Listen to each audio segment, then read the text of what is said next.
नमस्कार मित्रांनो, the GK zone Marathi या चॅनलमध्ये आपले स्वागत आहे। सर्व स्पर्धा परीक्षांसाठी अतिशय उपयुक्त असलेले प्रश्न उत्तरे आपण घेणार आहोत। चला तर सुरू करूया। फ्रीजसाठी टिंब मोटर वापरतात। फ्रीजसाठी कॅपॅसिटर रन मोटर वापरतात। मंडलातील विद्युत प्रवाहावर नियंत्रण ठेवणाऱ्या घटकास टिंब म्हणतात। मंडलातील विद्युत प्रवाहावर नियंत्रण ठेवणाऱ्या घटकास विद्युत विरोध असे म्हणतात। रस्त्यावरील प्रकाश योजना करण्याच्या पद्धतीस टिंब म्हणतात। रस्त्यावरील प्रकाश योजना करण्याच्या पद्धतीस डायरेक्ट प्रकाश योजना असे म्हणतात। परमनंट कॅपॅसिटर मोटरला टिंब कॅपॅसिटर वापरतात। परमनंट कॅपॅसिटर मोटरला इलेक्ट्रोलाइटिक कॅपॅसिटर वापरतात। विरोधाचे एकक टिंब आहे। विरोधाचे एकक ओहम हे आहे। विजेची टिंब दर्शवणाऱ्या मीटर्सना ॲब्सोल्यूट मीटर्स असे म्हणतात। विजेची अस्तित्व दर्शवणाऱ्या मीटर्सना ॲब्सोल्यूट मीटर्स असे म्हणतात। जो ट्रान्सफॉर्मर सबस्टेशनमध्ये बसवलेला असून त्याला लोड जोडता येत नाही अशा ट्रान्सफॉर्मरला टिंब ट्रान्सफॉर्मर असे म्हणतात। जो ट्रान्सफॉर्मर सबस्टेशनमध्ये बसवलेला असून त्याला लोड जोडता येत नाही अशा ट्रान्सफॉर्मरला पॉवर ट्रान्सफॉर्मर असे म्हणतात। जेव्हा डिप्लेटिंग प्रेरणा व कंट्रोलिंग प्रेरणा समान असतात तेव्हा मीटर रीडिंग दाखवणार नाही। विद्युत मंडलाची पॉवर टिंब मीटरने मोजतात।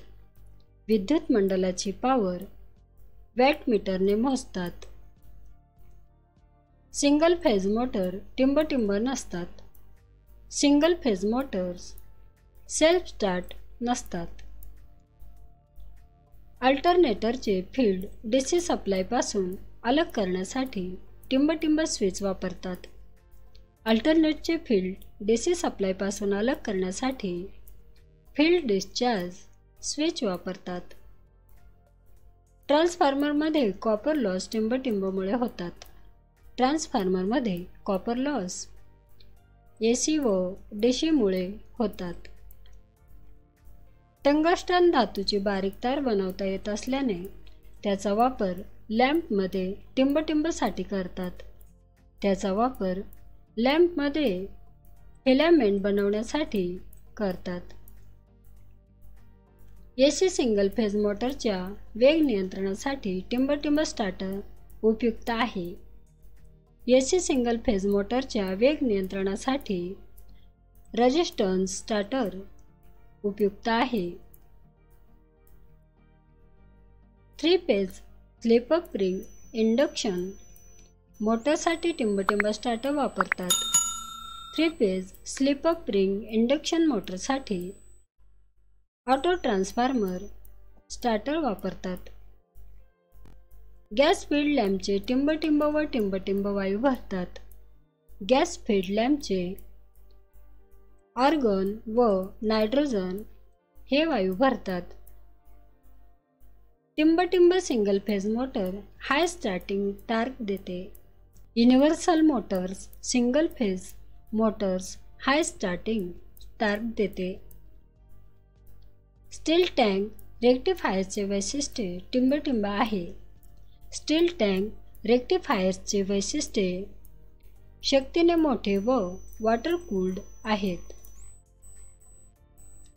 आरसीसी व पीसीसी पोलचा स्पॅन टिंब ठेवतात। आरसीसी व पीसीसी पोलचा स्पॅन 40 ते 60 मीटर ठेवतात। रनिंग वायडिंग एसी सप्लायच्या टिंब मध्ये जोडतात। रनिंग वायडिंग एसी सप्लायच्या पॅरलल मध्ये जोडतात। ज्या ए फेज एसी मोटरच्या रोटरवर वायडिंग केलेले असते त्यांना टिंब म्हणतात। ज्या ए फेज एसी मोटरच्या रोटरवर वायडिंग केलेले असते त्यांना वाउंड रोटर मोटर्स असे म्हणतात। इंडक्टिव्ह सर्किटचा वापर फॅक्टर टिंबटिंब असतो. इंडक्टिव्ह सर्किटचा पॉवर फॅक्टर लॅगिंग असतो. टिंबटिंब AC सिंगल फेज मोटरमध्ये कॉम्प्युटेटर असतो. Universal type AC single phase मोटरमध्ये कॉम्प्युटेटर असतो. ट्रान्सफॉर्मरमधील लोप्र लॉस शोधण्यासाठी टिंबटिंब टेस्ट घ्यावी. ट्रान्सफॉर्मरमधील लोप्र लॉस शोधण्यासाठी शॉर्ट सर्किट टेस्ट घ्यावी. इनकॅन्डिसेंट लॅम्पच्या टंगस्टन फिलामेंटची विलयबिंदू टिंबटिंब आहे. इनकॅन्डिसेंट लॅम्पच्या टंगस्टन फिलामेंटची विलयबिंदू 3400 अंश सेंटीग्रेड आहे. रेझिस्टन्स स्टार्टरमुळे AC सिंगल फेज मोटरची गती फक्त टिंबटिंब होतो. रेझिस्टन्स स्टार्टरमुळे AC सिंगल फेज मोटरची गती फक्त मूळ वेगापेक्षा कमी होतो. 3 फेज इंडक्शन मोटरला दाब 80% ठेवल्यास स्टार्टिंग करंट टिंबटिंब होईल.